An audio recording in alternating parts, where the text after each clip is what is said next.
नमस्कार, मैं Sandeep Tiwari. NVS KVS की न्यूमेरिकल एबिलिटी के हिस्से में मैथ्स को लेकर के मैं प्रैक्टिस क्लास आपकी प्रोवाइड कर रहा हूँ। रेगुलर भी यहाँ पर आप क्लासेस कर रहे हैं और कॉन्फिडेंस भी फील कर रहे होंगे। नए डिफरेंट सवालों का कॉम्बिनेशन, उसका एक पैटर्न आपको मिल रहा है और मैं अपने हिसाब से जो भी चुनिंदा सवाल बन रहे हैं, जो हमें कॉम्बिनेशन में सटीक सेट होते दिख रहे हैं, उन्हीं सवालों को अपने सेट में शामिल कर रहा हूँ। रोज आप सवालों को इसी तरह से कवर करते चलिए। एक कंबाइंड मैराथन क्लासेस जो टॉपिक टू टॉपिक प्रॉपर एक मास्टर वीडियोस के माध्यम से मैं आपको देता जाऊंगा, जिससे कि हम इस एक महीने के अंतर्गत मैं प्रतिदिन आपके साथ रहूंगा। ये मेरा वादा है आपको कि 10 तारीख से पहले तक मैं प्रतिदिन आपके साथ रहूंगा, अगर कोई कैजुअलिटी ना हो जाए। नहीं तो मैं आपके साथ रेगुलर रहूंगा और ये आपकी प्रैक्टिस लगातार मैं कराता रहूंगा, मास्टर वीडियोस देता रहूंगा, कॉन्सेप्चुअली डिस्क्राइब करता रहूंगा। लेकिन बस आपके लगे रहने की जरूरत है। आप सभी कितना मेरे से इन्वॉल्व है, आपके कमेंट से समझ में आता है, आपकी वीडियो शेयरिंग से समझ में आता है, टेलीग्राम कनेक्टिविटी में आप जुड़े रहिए। ये सब चीज हमको प्रभावित करेगी, यही सब चीज हमें मोटिवेट करेगी। सेशन को एक बार लाइक कर लीजिए, देखने से पहले शेयर कर लीजिए। और आइए पहले सवाल से मैं क्लास की शुरुआत करता हूं। पहला सवाल बोर्ड पर आ चुका है, शानदार सवाल है, बिल्कुल कंफ्यूज मत होइए, देखिए और करने की कोशिश करिए। सवाल क्या कहता है, प्लीज ध्यान से देखिएगा, समझिएगा।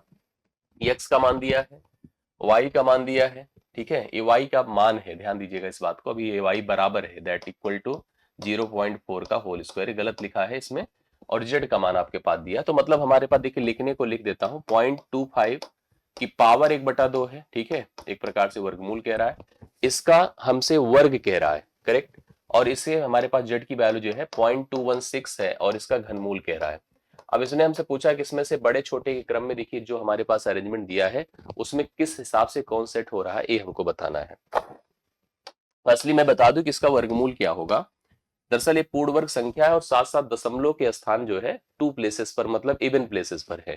तो एकदम ओरल हो गया कि 25 का वर्गमूल अगर 5 होता है, दशमलव एक स्थान पर लगेगा, तो इसकी वैल्यू 0.5 हो गई, करेक्ट है। इसका वर्ग करेंगे तो कितना हो जाएगा, 4 का वर्ग 16 होता है और स्थान 2 स्थान पे दशमलव लगेगा, 0.16 हो जाएगा, एकदम श्योर हो गया। इसी तरह से 0.216 है और पावर 1/3, मतलब it is asking about the cube root, घनमूल पूछ रहा है। 216 6 का घन होता है, 6 लिखा जाएगा, दशमलव यहाँ पर एक स्थान पे लगेगा, 0.6 हो जाएगा। अब बड़े छोटे के क्रम से देखिए, ये आपका एक्स है, ये वाई है और ये जेड है। अगर इस हिसाब से देखा जाए तो सबसे बड़ा कौन है, जेड है, सबसे छोटा कौन है, वाई है, बीच में एक्स है।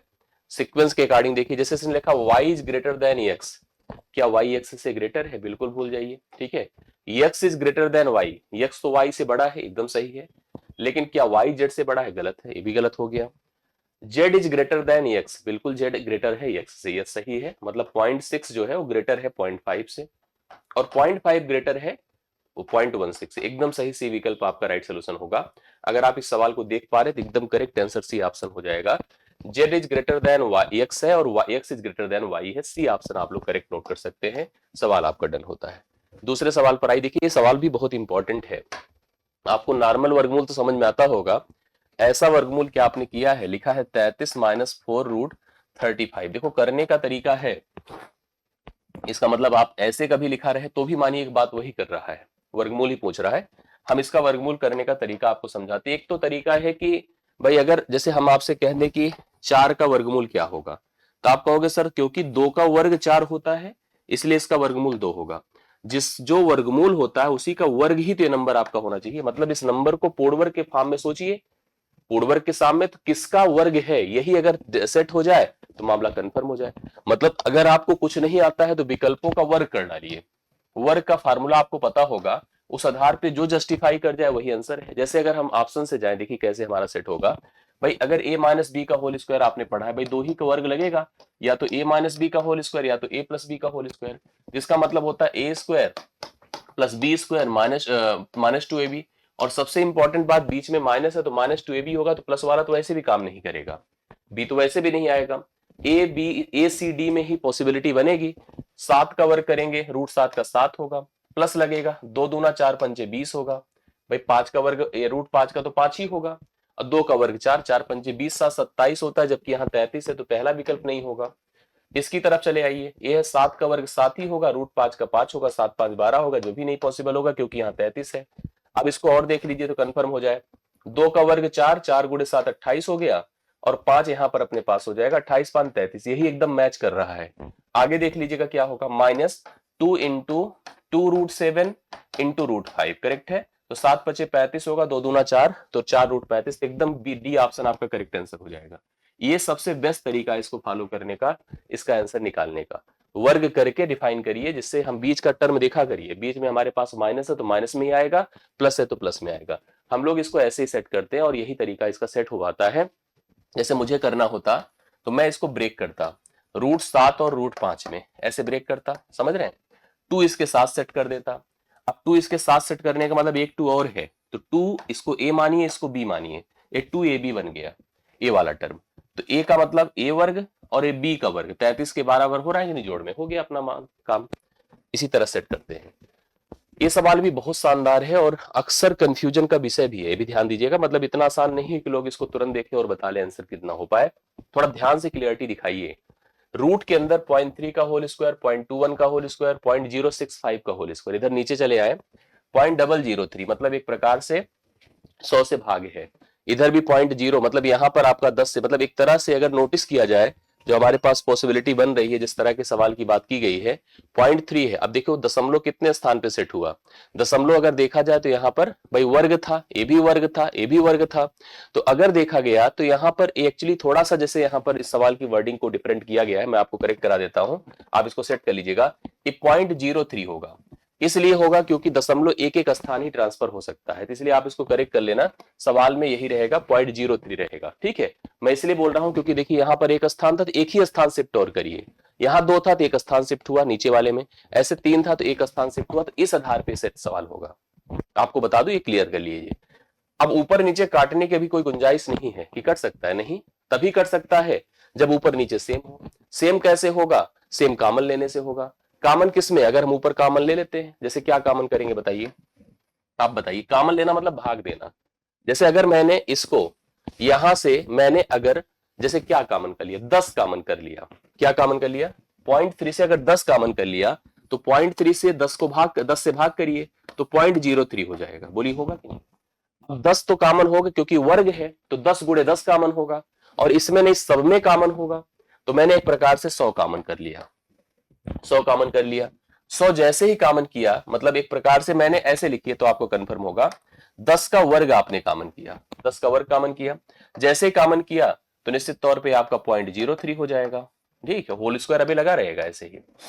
ठीक है भाई, 10 का प्रेजेंटेशन और उसके अलावा इस तरह से, इसी टाइप से आपके सामने कितना हो जाएगा बताइए, इसी टाइप से आपके पास यहाँ पर 0.021 हो जाएगा, इसका होल स्क्वायर हो जाएगा। ऐसे एक एक स्थान दशमलव खींच देगा, बढ़ा देगा, मतलब समझ रहे हैं कि नहीं, एक एक स्थान दशमलव आपका इधर एक्सटेंड कर देगा।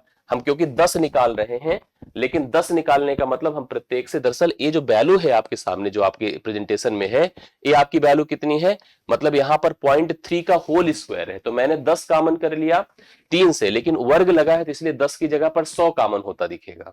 तो 100 कॉमन होता दिखेगा, 100 इसमें से, 100 इसमें से, 100 इसमें से, तो दशमलव एक एक 10 की वजह से दोनों में 2-2 नंबर है ना अपने पास। यहाँ पर आपको ऐसा लग रहा होगा कि ये क्या हो गया कि 2 स्थान, दरअसल यहां से 2 नंबर है, दोनों से 10-10 निकला है, तो इस हिसाब से दशमलव एक स्थान सेट हो गया। ऐसे यहां पर भी आपका 0.065 का होल स्क्वायर हो जाएगा।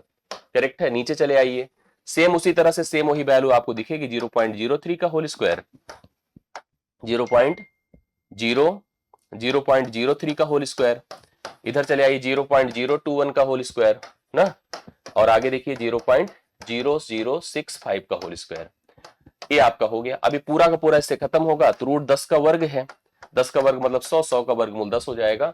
10 इस सवाल की करेक्ट आंसर होगा जो आपको पहले विकल्प में दिया है। एक करेक्शन आपको करना था, बाकी सब सेट है मामला, और कोई टेंशन की बात यहाँ पर नहीं है। समझ में आ गई बातें, क्लियर है, कोई दिक्कत तो नहीं ना। यस, चलिए आगे बढ़ता हूं, अगले सवाल पर आपको लेके चलता हूं। इस सवाल को देखिए क्या कह रहा है, बहुत बढ़िया है।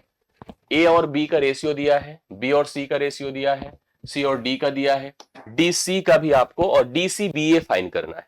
कैसे निकलेगा, मतलब उल्टा करना है। जैसे आप ऐसे देखो, ए है, बी है, सी है, डी है, इस प्रकार से ए बी सी डी करके आपको टर्म दिया है। सबसे पहले ए और बी का रेशियो 1:2 है, बी सी का 3:4 है, सी डी का 5:6 है, और डीसी हमको, मतलब इसको हमें उल्टा उधर से फाइन करना है। हम विकल्प से भी जा सकते थे, विकल्प से भी आ सकते हैं, लेकिन इसका करने का तरीका यह है, 1 है, 2 है, 2 करें, 2 करें, ठीक है, भर दिया। 3 है, 4 करें, इसको 3 करें, 6 है, 5 करें और 5 करें। अब आप आपको लगता है कॉमन होने की स्थिति या कटने की स्थिति है तो काट दें, नहीं तो आपके लिए प्रोसेस देखिए मैं समझा रहा हूं, देखिए कैसे करना चाहिए, ध्यान दीजिएगा। आपको करना क्या चाहिए, अगर कुछ कटने की गुंजाइश है तो काटिए, जैसे 5-5 सब में नहीं तो आप ऐसे करिए ना, देखिए क्या होगा, 5×3 = 15 हो गया, और 3 दूना 6 पंचे 30 हो गया, 5 चौके 20 दूना 40 हो गया, और 4 दूना 8, 8 छंगे 48 हो गया।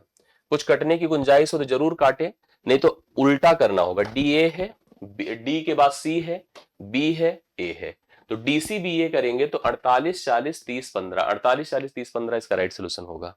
ये तरीका सबसे बेस्ट है जो हम आपको करके दे रहे हैं। बाकी विकल्प से भी जा सकते हैं, जैसे अगर आपको देखना है कि डीसी मतलब पहला डी हो फिर सी हो तो 5-6 का रेशियो हो, मतलब उस प्रोसेस का भी उपयोग करके हम लोग डिसाइड कर सकते हैं, तो इसलिए प्लीज इसको इस तरह से आप अपने हिसाब से कनेक्ट कर सकते हैं। ठीक, चौथा डन होता है। कंपनी है एबीसी के कर्मचारियों की संख्या 3, 2 और 4 के अनुपात में, कितने कर्मचारी हैं, 3, 2, 4 के अनुपात में है। इनकी संख्या क्रमशः 20%, 30% और 15% बढ़ाने पर नया अनुपात क्या होगा। आइए बताता हूं कैसे करना चाहिए। ए कंपनी है, बी कंपनी है, सी कंपनी है, रेशियो दिया है 3:2 और 4 का, इनकी संख्या में 3, 2 और 4 का रेशियो दे रखा है। कह रहा है कि प्रत्येक की संख्या को 20%, 30% और 15% बढ़ाना है। तो बढ़ाने का देखिए तरीका ये हो सकता है कि आप इसको थोड़ा सा बढ़िया कर ले, जैसे अगर आप इसको 300 कर दे, ठीक, इसको आप कर दे 200, इसको कर दे 400, इससे हमें करना आसान लगेगा, मतलब डेटा का उपयोग सही हो जाएगा। अब आपको जैसे इसको 20% बढ़ाना है तो 20% बढ़ाना आसान हो जाएगा, कैसे देखिएगा, कैसे बताइए, परसेंट हटता है ना, परसेंट हटता है तो 2 जीरो गायब हो जाते हैं, गायब हो गए, तो 20×60 मतलब इसमें 60 जोड़ दीजिए, 60 जोड़ेंगे तो 360 हो जाएगा। ठीक है, 360 हो गया, समझ रहे कैसे, परसेंट हटेगा 2 जीरो गायब कर दिया, बटा 100 होता है ना, तो 20×60 जुड़ेगा। ऐसे इसमें अगर 30% बढ़ाना है, 30%, तो ये भी परसेंट हटा 2 जीरो, 30 दूना 60, ये भी 60 हुआ, तो 260 हो जाएगा। इसी तरह से इसमें 15% बढ़ाना है, तो 15% का मतलब भी परसेंट हटेगा, तो आपका जो है परसेंट हटेगा, अगर 15% है और परसेंट हटाइए तो 15 चौके 60, ये भी 60 जुड़ेगा, तो 460 हो गया। अब इसको सरल कर ले, जितना पॉसिबल हो उतना सरल कर ले, सबसे पहले जीरो ही जा रहा सबका, 2 18 बार हो गया, 2 13 बार हो गया, 2 23 बार हो गया, 18 13 23, 18 13 23 इसका राइट सोल्यूशन होगा, जो किसी विकल्प नहीं, देखिए कंफ्यूज कर देगा, अगर थोड़ा सा भी हम लोग सोचेंगे इधर उधर के चक्कर में तो कंफ्यूजन आ जाएगा, क्योंकि इसमें से डी ऑप्शन दिया है, हो सकता है 18 13 कुछ ऐसे 24 ऐसे दिमाग में हमारा सेट हो जाए, हम आंसर लगा दें, बट गलत हो जाएगा, 18 13 23 करेक्ट आंसर होगा, पांचवा सवाल डन होता है। ठीक है, यस। नेक्स्ट देखिए, एक कारीगर यम मिनट में, यम मिनट मतलब समय, जे वस्तुएं बना देता है, कारीगर कोई है, यम समय लेता है, जे वस्तुएं बना लेता है, कह रहा 2/3 घंटे में वह कितनी वस्तुएं बना देगा। इसके लिए रूल फॉलो करना चाहिए, एक रूल होता है M1 D1 H1 divide by W1 R1 बराबर M2 D2 H2 divide by W2 R2, अर्थात मेन पावर और टाइम, मेन पावर और टाइम ऊपर होता है, मेन पावर टाइम ऊपर होता है, कार्य का भाग और रेट ऑफ डूइंग वर्क मजदूरी नीचे होती है। आइए देखिए, एक आदमी है जो यम मिनट में, मतलब समय उसने यम दिया है, यम मिनट है, ध्यान देना इस बात को, यम मिनट में जे वस्तुएं, कार्य की वैल्यू हमेशा जीरो नीचे रखना चाहिए, यम मिनट में जे वस्तुएं बना देता है, वही कारीगर 2/3 घंटे है तो इसको मिनट में पहले कन्वर्ट करिए, क्योंकि ये मिनट है, तो 2/3 गुणे आप 60 कर दें, तो 60 करने से 3 20, ये 40 मिनट हो गया। देखिए 40 मिनट में वह कितनी वस्तुएं बना पाएगा, अगर हमने इसको यक्स कर दिया, मुझे यक्स का मान निकालना है, कैसे निकलेगा ये, यक्स इंटू यम बराबर 40 इंटू जे हो गया, यक्स बराबर 40 इंटू जे डिवाइड बाई आपका यम हो जाएगा, 40J डिवाइड बाई यम, डी ऑप्शन इसका राइट सोल्यूशन, इतनी वस्तुएं वो बना देगा, इस सवाल के राइट सोल्यूशन में आपका शामिल होता है, करेक्ट हो गया। नेक्स्ट देखिएगा, एबीसी एक कार्य को क्रमशः 24, 6 और 12 दिनों में पूरा कर सकते हैं। ठीक है, ए करता है 24 दिन में, बी करता है 6 दिन में और सी करता है 12 दिन में। एक साथ कार्य करते हुए उस कार्य को कितने दिन में या कितने समय में आराम से कर सकते हैं, टाइम एंड वर्क का ऐसा सवाल। देखिए कैसे, ए कर सकता है किसी काम को 24 दिन में पूरा, बी कर सकता है 6 दिन में पूरा, सी कर सकता है 12 दिन में। ए हो गए भैया इनके समय, क्या हो गए, समय। समय से अब आप टोटल वर्क निकालिए, टोटल वर्क, टोटल वर्क वह संख्या होगी, टोटल वर्क वह संख्या होगी जो कि प्रत्येक के समयों से कंप्लीटली डिवाइड हो जाए, तो 24, 6 और 12 का एलसीएम हो जाएगा 24। ठीक है, टोटल वर्क हो गया, प्रत्येक की क्षमता निकालना, क्षमता मतलब 24 काम को 24 समय में कर लेता है, तो मतलब प्रतिदिन या प्रति घंटा है ना, दिन है, एक काम करता होगा। दूसरा कहता है कि हम 6 ही दिन में कर लेंगे तो प्रतिदिन 4 करता होगा। ये कहता है हम 12 दिन में करेंगे तो प्रतिदिन 2 काम करता होगा। अगर तीनों मिल गए ABC, तो एक दिन में वो लोग काम कितना करेंगे, 4 2 6 7 काम करेंगे। 7 से इसको भाग करिए क्योंकि अब सबको मिलकर करना है, तो 24/7 हुआ भाई, 7 3 21, 3 सही 3/7 दिनों में कार्य आपका डन होगा। सी विकल्प इसके लिए राइट सोल्यूशन हो जाएगा। आसान सवाल है बट इंपॉर्टेंट और रिलेवेंट सवाल है, आपकी परीक्षा के हिसाब का सवाल है। 2 पाइप है, नल टंकी का सवाल है। देखिए, एक टंकी को क्रमशः 15 एवं 12 घंटों में भर सकते हैं। एक टंकी है आपके छत पर, मान लीजिए एक पाइप है, उसको कहता है कि मुझे दे दो 15 घंटे लगेंगे, दूसरी कहती है हमको दे दो 12 घंटे लगेंगे। जबकि एक तीसरा भी है जो इसको खाली करने का काम नीचे तली में है और ये इसको 20 घंटे में खाली करने का दावा करती है। करेक्ट है। सवाल कहता है कि यदि टंकी खाली, अभी पूरी तरह से ब्लैंक है, उसमें एक बूंद भी पानी नहीं है, तो सभी तीनों पाइपों को अगर खोल दिया जाता है, भरना भी खाली करना भी, तो टंकी कितनी देर में भर जाएगी। ऐसी में वर्ड लिख सकता था खाली हो जाएगी, क्योंकि जरूरी नहीं कि भरी ही जाएगी, लेकिन क्षमता पे सब डिपेंड करता है। ए भरती है तो पॉजिटिव लीजिए क्योंकि भरना हमारा उद्देश्य है 15 घंटे में। बी भी भरती है और ये इसको 12 घंटे लगते हैं, जबकि सी खाली करती, कमजोर है सी, इतना तेज नहीं है क्योंकि उसको समय ज्यादा लगता है। अगर यही थोड़ा समय कम लगाने वाली होती तो एकदम मारती ना छीछा लेदर कर देती, समझ रहे। 20 मिनट में, 20 घंटे में खाली कर पाती है। टंकी की मात्रा, टंकी की रिक्वायरमेंट 60 लीटर है, ऐसी संख्या लीजिए जो कि कंप्लीटली तीनों से कट जाए, तो इससे हम क्षमता समझ पाएंगे कितना पानी हर घंटे जा रहा है और निकल रहा है। इसको ध्यान दीजिए। जो भरने वाली नल है ए, 15 चौके 60, 4 लीटर पानी डाल रही है। दूसरी जो है 12 पंचे 60, 5 लीटर पानी डाल रही है। बट तीसरी हर मिनट, हर घंटे 3 लीटर पानी निकाल रही है। देखिए, पढ़ने को तो पानी अगर तीनों मिली है, तीनों मिली है, तो पढ़ने को तो पानी 5 4 9 लीटर पड़ रहा है टंकी में, लेकिन 3 लीटर क्योंकि निकल जा रहा है, इसलिए 5 4 9 में से 3 निकलेगा, 6 ही लीटर पानी ठहरेगा, रुकेगा। टंकी में हर घंटे 6 ही लीटर पानी रुक पाएगा, ठहरेगा। अब हमारी टंकी की जरूरत 60 लीटर की है, तो 60 बटे हम अगर 6 कर दें तो पूरा 10 घंटा लगेगा टंकी को भरने में। 10 घंटा, क्योंकि उधर से पानी आप डाल रहे हो, उधर से नीचे से कोई निकाल भी रहा है, इसलिए इस हिसाब से टंकी को पूरा भरने में 10 घंटे का समय लग जाएगा। बी विकल्प इसका करेक्ट आंसर हो जाएगा। किसी धनराशि किसी धनराशि पर एक निश्चित दर से 2 वर्ष के साधारण ब्याज तथा चक्रवृद्धि ब्याज, साधारण ब्याज भी दिया है और चक्रवृद्धि ब्याज दोनों दिया है, वह धनराशि कितनी, अर्थात वह मूलधन क्या है। बहुत बढ़िया क्वेश्चन है, इसमें दर भी पूछता है। सबसे पहले जो साधारण ब्याज होता है वो प्रतिवर्ष समान रहता है। प्रतिवर्ष समान रहता है। जो पहले साल का है वही दूसरे साल का, वही तीसरे साल का, वही चौथे साल का, वही चलता रहता है। बट जो चक्रवृद्धि ब्याज होता है वो सतत वृद्धि पर आधारित होता है। अब इसका नेचर बिहेवियर क्या है ये समझ लीजिएगा। सतत वृद्धि पर आधारित होता है कि पहले साल बढ़ा और अगले साल जो बढ़ा उसमें भी वृद्धि होगी, इसलिए सतत वृद्धि पर काम करता है। एक बात बहुत इंपॉर्टेंट होती है कि पहले साल का साधारण ब्याज पहले साल का चक्रवृद्धि ब्याज ही होता है, क्योंकि उसमें कोई नया ब्याज तो मिला नहीं जिस पर इंक्रीज करना है, तो उसी को हम मान लेते हैं कि वही साधारण है, वही चक्रवृद्धि है। इस तरह का सवाल जब आए ऐसे बने, देखिए लिखिए SI और लिखिए CI। अब देखिए 2 साल की बात है, हमने लिखा फर्स्ट ईयर, हमने लिखा भाई सेकेंड ईयर, करेक्ट है। 2 साल का हमने इस तरह से स्ट्रक्चर बना लिया। अब ध्यान से देखिए होता क्या है, हाँ होता क्या है। अब टोटल हमने कहा कि साधारण ब्याज मिला है 900 रुपए, ठीक है, और चक्रवृद्धि ब्याज मिला 954 रुपए। 900 रुपए को 2 हिस्सों में बांट दीजिए, 450 450। पहले साल का भी साधारण ब्याज, दूसरे साल का भी साधारण ब्याज। पहले साल का चक्रवृद्धि ब्याज भी 450 होगा, दूसरे साल कितना होगा ये सोचिए। इसमें घटाइए, 4 हुआ, 5 से 4 1 होता है, 9 से 4 5 होता है, 514 रुपए का ब्याज मिलेगा। 514 करेक्ट है। ध्यान से समझ पा रहे हैं कि नहीं? यस बिल्कुल समझ पा रहे हैं, क्योंकि 54 रुपए बढ़ गया है तो 54 इसमें जोड़ दीजिए तो इसे 514 हो जाएगा ना। समझ पा रहे हैं? कैसे देख लीजिए फिर से एक बार। 4 हो गया और 5 से 5 0 होगा ना यार। हाँ गलती लिखा मैंने, 504 होगा, मुझे भी ऐसा लगा, कुछ मिस्टेक हुई। कैसे कैसे हुई बताइए? इसी वजह से, क्योंकि 54 ही तो बढ़ा था, तो 54 जोड़ते तो वैसे भी 504 हो जाता है। अब सुनिए कितना बढ़ा है, आप खुद सोच करके बताइए। 54 रुपए बढ़ा है, 54। अब अगर हमसे पूछता ब्याज दर क्या थी, तो देखिए हम ब्याज दर गुणे 100 कर देते, बटे 450 कर देते।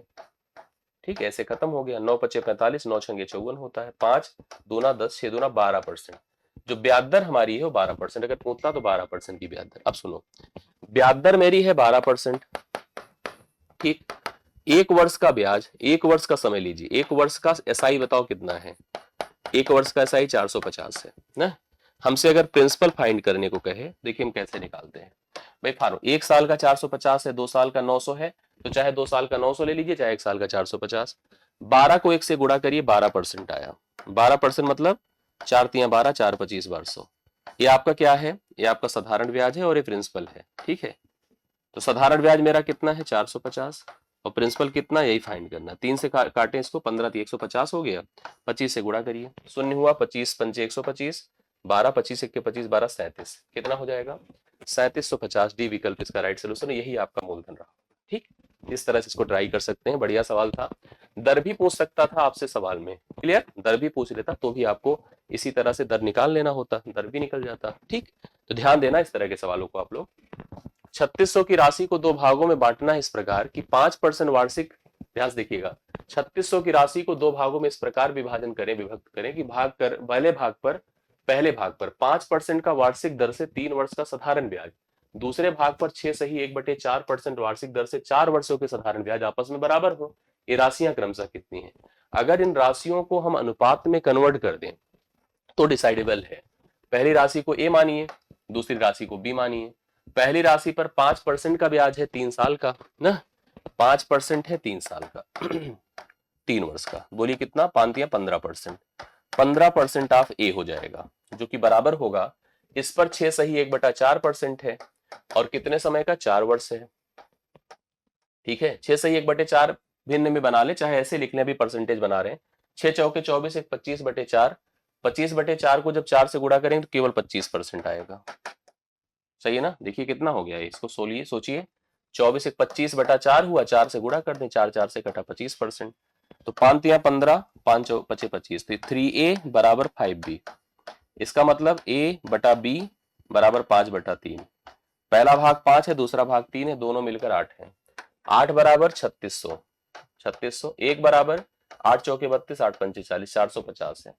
अब हिस्से बताइए, पहला, तो पहला मतलब ए का अनुपातिक भाग 5 है, 450 गुणे कितना कर दो 5, 5 शून्य शून्य, 5×5=25, 5×4=20, 20×2=22, 2250 कहीं है, हाँ पहला ही विकल्प है।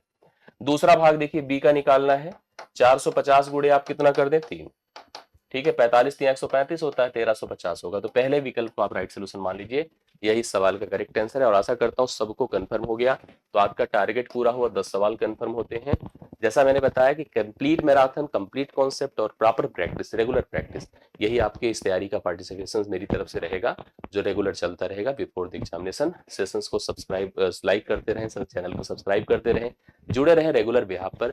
इस कनेक्टिविटी को हम सफलता में कन्वर्ट करेंगे, ये आपको वादा देते हैं। ठीक है, बहुत बहुत धन्यवाद, थैंक यू सो मच।